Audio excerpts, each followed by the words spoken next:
నమస్తే friends, welcome to my classes. నేను మీ దండు వెంకటరాములు. ఈ వీడియోలో మనం బీఈడి ఫస్ట్ సెమిస్టర్కి సంబంధించినటువంటి measurement and assessment in teaching subject యొక్క ఇంపార్టెంట్ క్వశ్చన్లను తెలుగు మరియు ఇంగ్లీష్ రెండు మీడియాల్లో ఎక్స్ప్లెయిన్ చేసుకుందాం.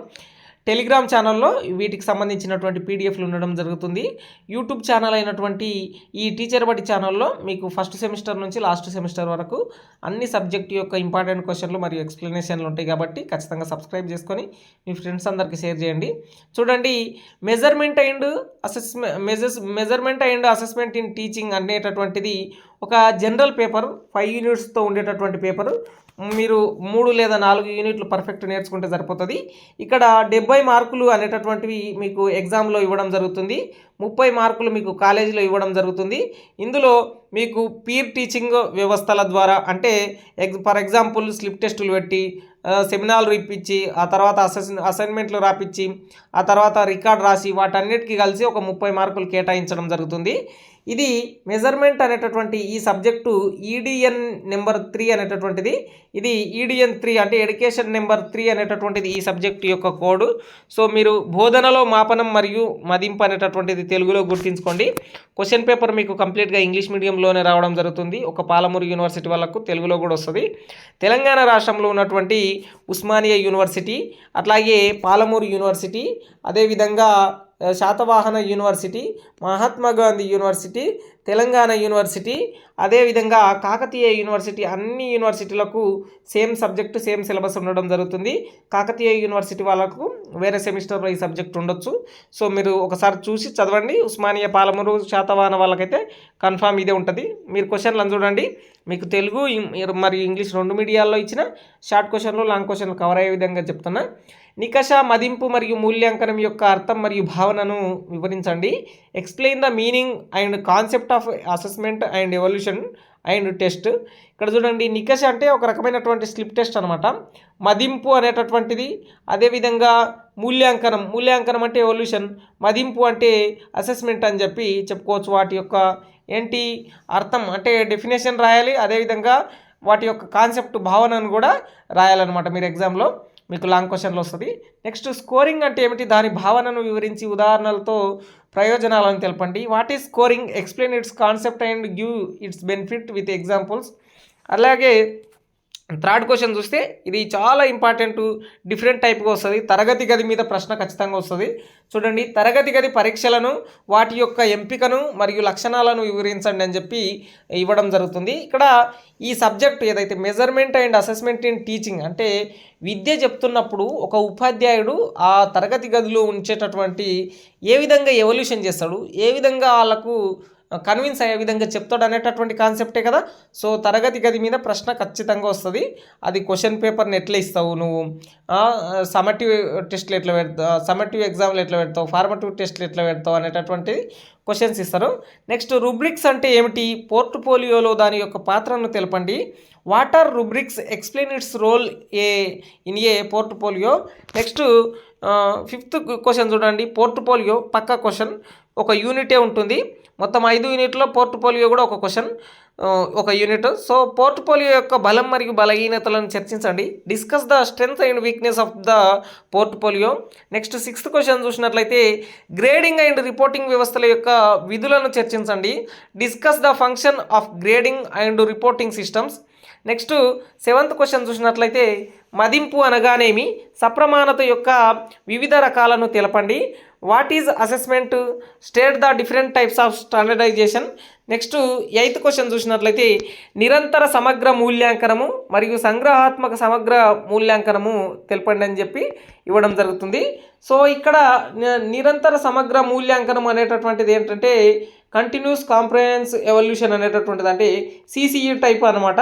సో సంగ్రహాత్మక మూల్యాంకనం అనేటటువంటిది సమ్మటివ్ టెస్ట్లకు సంబంధించి మీకు సిసిఈ మీద ప్రశ్న వస్తుంది, FA1 మీద అంటే ఫార్మేటివ్ అసెస్మెంట్ మీద వస్తుంది, SA అంటే సమ్మటివ్ అసెస్మెంట్ మీద కూడా క్వశ్చన్ రావడం జరుగుతుంది. ఒకసారి చూడండి, సిసిఈ మీద క్వశ్చన్ ఇవ్వడం జరుగుతుంది, అది 9th క్వశ్చన్.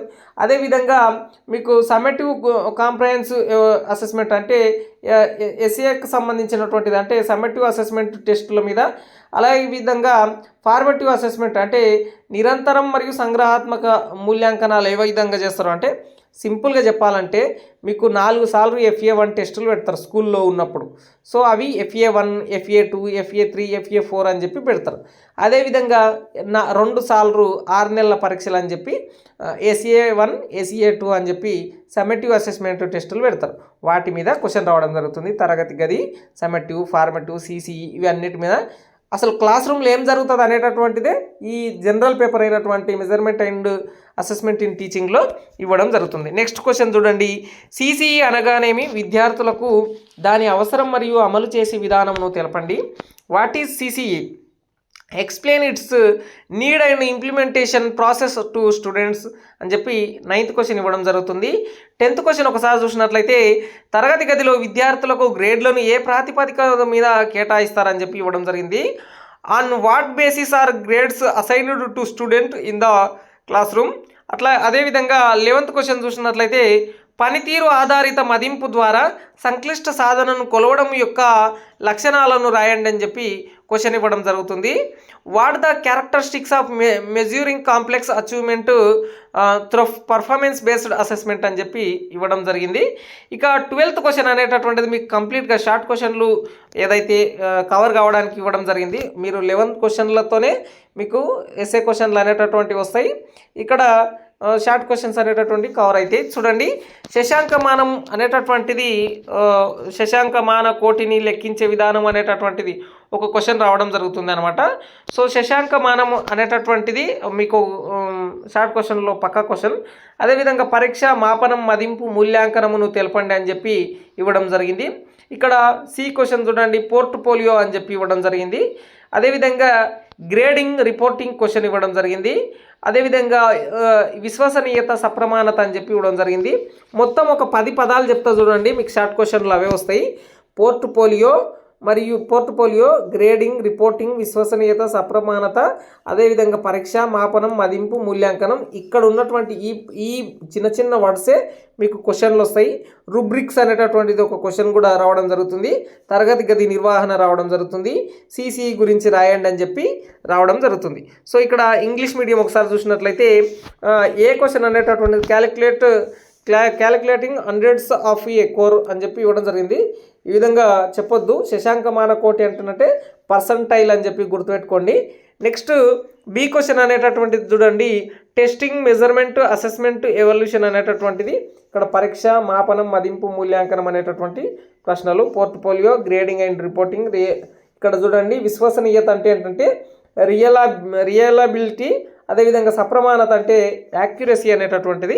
ఇక్కడ విశ్వసనీయత అంటే ఏంటి? నువ్వు ఒక క్వశ్చన్ పేపర్ తయారు చేసినప్పుడు ఆ క్వశ్చన్ పేపర్లో నీవు ఇచ్చినటువంటి అన్ని ప్రశ్నలు అనేటటువంటివి ఎదుటి వ్యక్తి దాన్ని ఏలు పెట్టి ఈ క్వశ్చన్ ఇట్లా కాదు ఆన్సర్ ఇంకో లేక రాస్తే కూడా మార్కులు పడతాయి కదా అనేటటువంటి మోడల్లో ఉండేటటువంటి క్వశ్చన్లు ఇవ్వద్దు అనమాట. అంటే ఎవరు రాసినా సరే ఒక ప్రశ్నకు ఒకే రకమైనటువంటి ఆన్సర్ వచ్చేటట్లు అంత విశ్వసనీయత కలిగినటువంటి ప్రశ్నపత్రాన్ని తయారు చేయడం. ఇక సప్రమాణత అనేటటువంటిది ఏంటి?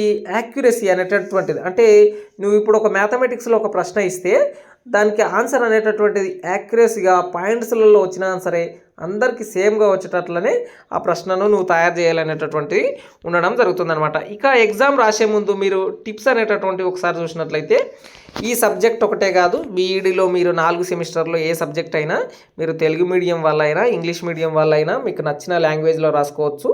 నేను నచ్చిన లాంగ్వేజ్లోనే నేను ఇంగ్లీష్ మీడియం అయినప్పటికీ తెలుగులోనే ఎగ్జాములు రాసిన పాస్ అయినా బీఈడీ అయిపోయింది. సో ఇక్కడ మీరు కూడా అట్లానే రాసుకోవచ్చు, ఏమి ఇబ్బంది లేకపోతుంది. మీకు క్వశ్చన్ పేపర్ మాత్రం ఇంగ్లీష్లోనే రావడం జరుగుతుంది. క్వశ్చన్ పేపర్ ప్యాటర్న్ అనేటటువంటిది పార్ట్ ఏ మరియు పార్ట్ బిగా రావడం జరుగుతుంది. పార్ట్ ఏలో షార్ట్ క్వశ్చన్లు, పార్ట్ బిలో లాంగ్ ఆన్సర్ క్వశ్చన్లు రావడం జరుగుతుంది.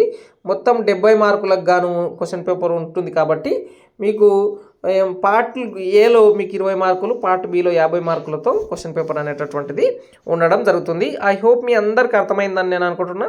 మీ ఫ్రెండ్స్ అందరికీ, బీఈడీ బాధితులందరికీ ఈ measurement and assessment in teaching subject యొక్క ఇంపార్టెంట్ క్వశ్చన్లను షేర్ చేయండి.